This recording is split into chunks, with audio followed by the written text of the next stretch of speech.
you're watching this video, it's entirely possible that you're in a slight panic because your Etsy shop has been suspended and you're not sure what, if anything, that you can do about it. The number one scenario that Etsy sellers getting their account suspended is that someone just opened their Etsy shop account, it's brand new, and Etsy accidentally suspended them. Maybe their business name and bank account did not match exactly, or their driver's license and their name that they put in on the account were not an exact match. And Etsy's system for fraud protection automatically flagged the shop. Usually these cases are easily resolved and fix themselves within a few days to 1 to 2 weeks. You might have thought to yourself though, is Etsy even allowed to suspend my account for no reason? Can they do that? Etsy is a private company, so this is important to know. They hold the rights to suspend users from their site that they feel are in a violation of its guidelines.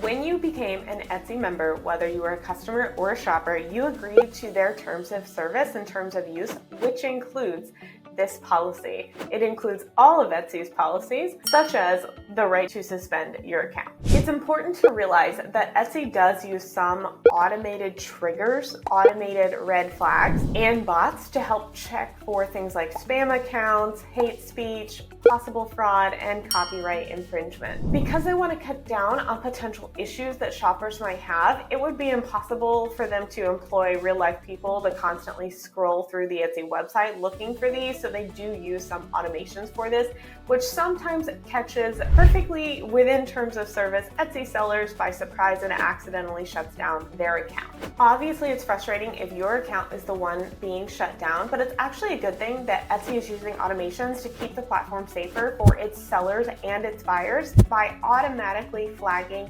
suspicious accounts for things like copyright infringement, trademark violation, and hate speech, as well as possible credit card fraud. So occasionally, if you are opening your brand new Etsy shop account, your shop might be suspended for what feels like no reason.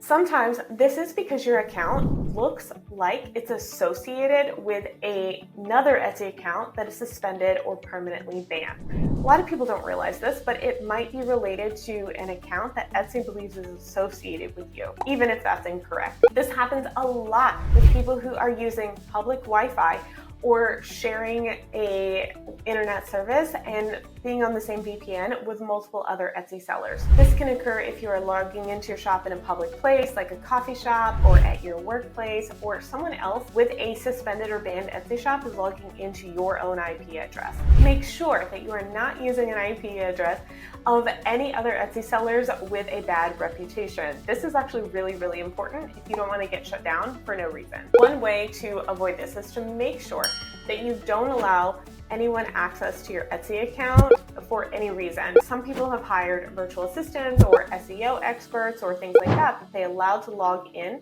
to their Etsy account. But let's say that person also does this for 4 or 5 other Etsy sellers. So they are logged into all of these different accounts on the same IP address at different times. When one of those other Etsy sellers sells something and gets flagged for copyright infringement, now your Etsy shop is associated with the same IP address as the person who is suspended or banned. And so Etsy, just to be on the safe side, may be suspending everyone associated with that banned account. This is one possible way that can happen. Usually when your Etsy shop is suspended, you're going to receive an email from Etsy telling you the reason that you were suspended. Etsy will also tell you whether or not the suspension is temporary or permanent. Sometimes there are issues that you are simply able to go into your shop and fix, such as unpaid billing, unpaid Etsy fees, and once you resolve that, the process of getting your shop restored as an unsuspended is really quick and simple. If you did not receive an email explaining why your account was suspended, you can contact Etsy directly to file an appeal. After you've filed an appeal though,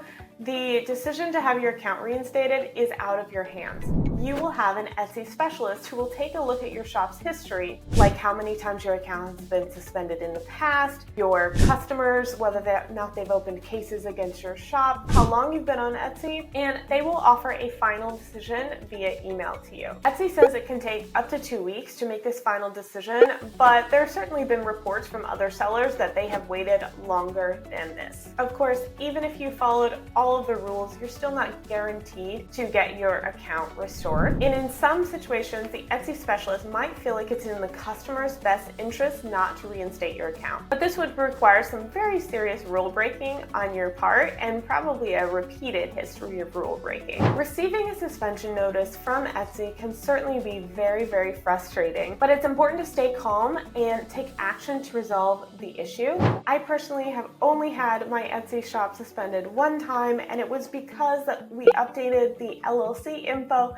and then Etsy asked to re-verify all of our information for just fraud and protection services. So we had to re-verify paperwork and driver's license and bank account info. It took about 3 to 4 days to get that all sorted out. By reviewing the policies, resolving any outstanding issues, and respectfully filing a detailed appeal, you'll have the best chance of getting your shop reinstated. Remember to keep an open mind and be polite to the Etsy specialist who's just trying to help you and their customers have a good experience. Be transparent throughout this process with the Etsy specialist, and this can help you build trust with the Etsy support team. Ultimately, with patience and persistence, you can get back to selling on Etsy and continue to build your business. I hope that this was helpful to you. If you want to learn more about how to grow on Etsy and how to make more sales and extra income online, be sure and subscribe to our YouTube channel.